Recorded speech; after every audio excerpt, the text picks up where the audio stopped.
tempat kita. Ya, duduknya pesak dia. Jadi buat zalim kepada kita. Atau kalau dia nak ke majlis itu, nak naik duluan tu lah. Dempet-dempetinya kita. Berbuat zalim kepada kita. Atau tetangga-tetangga kita. Yang kalau dia bicara ribut-ribut, maki tempat kita dan seterusnya. Orang yang berbuat zalim kepada kita maafkan, maka di situ ada nilai ikhlas bagi kita. Namun apabila penyakit hati yang sakit itu sampai dibawa ke akhirat, itu pun terserah kita. Yang penting kalau kita memaafkan, itu lebih baik. Itulah akhlaknya dan budi pekertinya Nabi Muhammad SAW.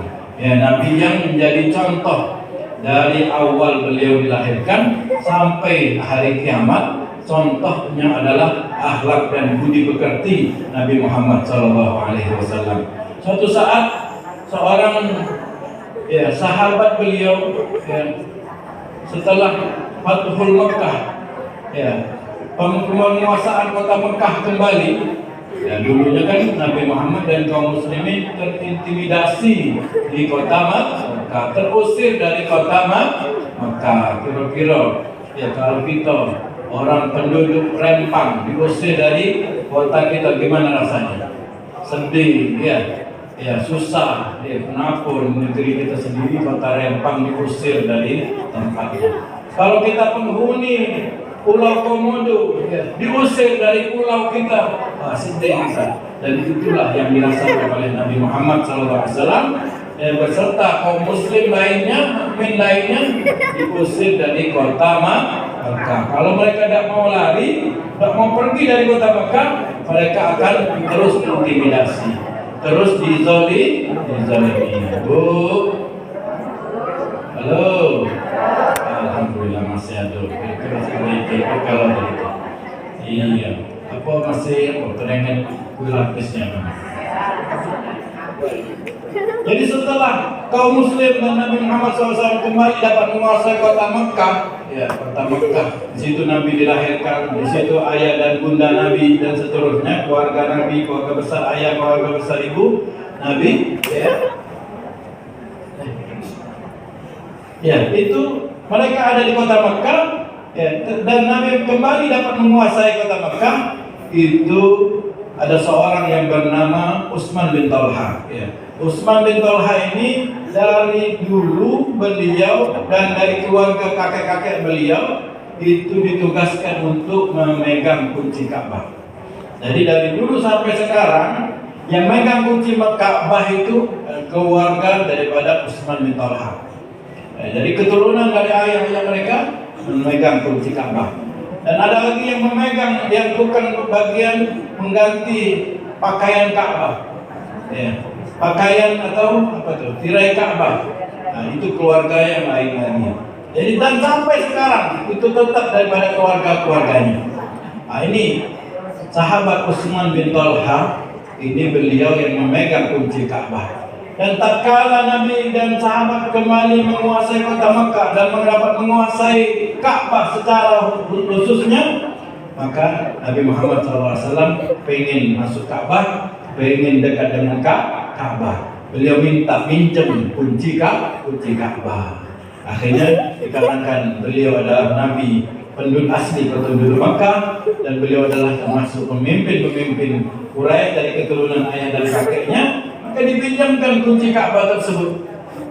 Akhirnya setelah beliau memegang kunci Ka'bah dan beliau membuka Ka'bah, beliau masuk ke dalam Ka'bah dan sholat dan seterusnya ibadah di dalam Ka'bah.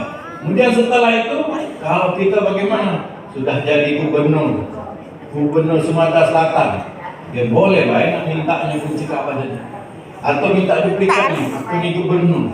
Tapi Nabi Muhammad SAW tidak.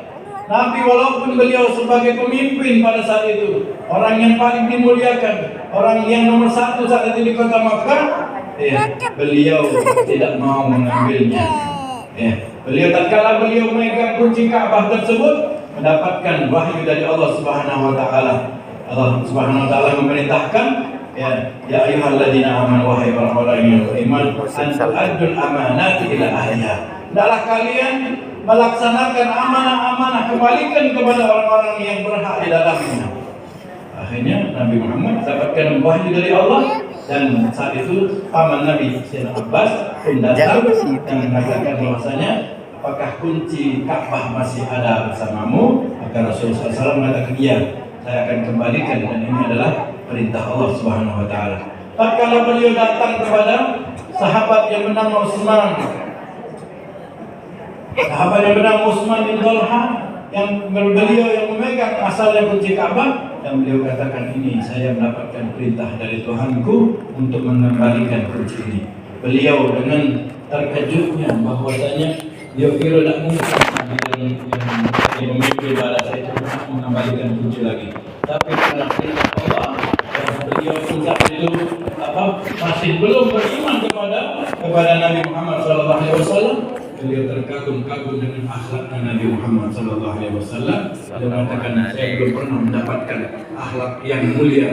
Seorang pemimpin dapat mengembalikan kunci kembali haknya kepadanya.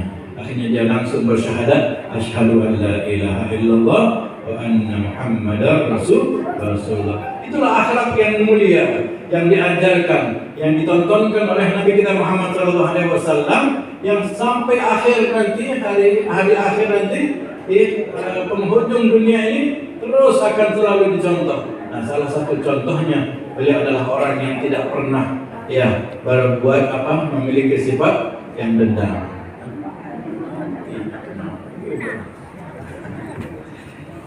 Tidak memiliki sifat dendam. Orang yang selalu menyambung tali silaturahmi walaupun orang lain memutuskan silaturahmi kepadanya, sehingga beliau mendapatkan kemuliaan di sisi Allah Subhanahu Wa Taala.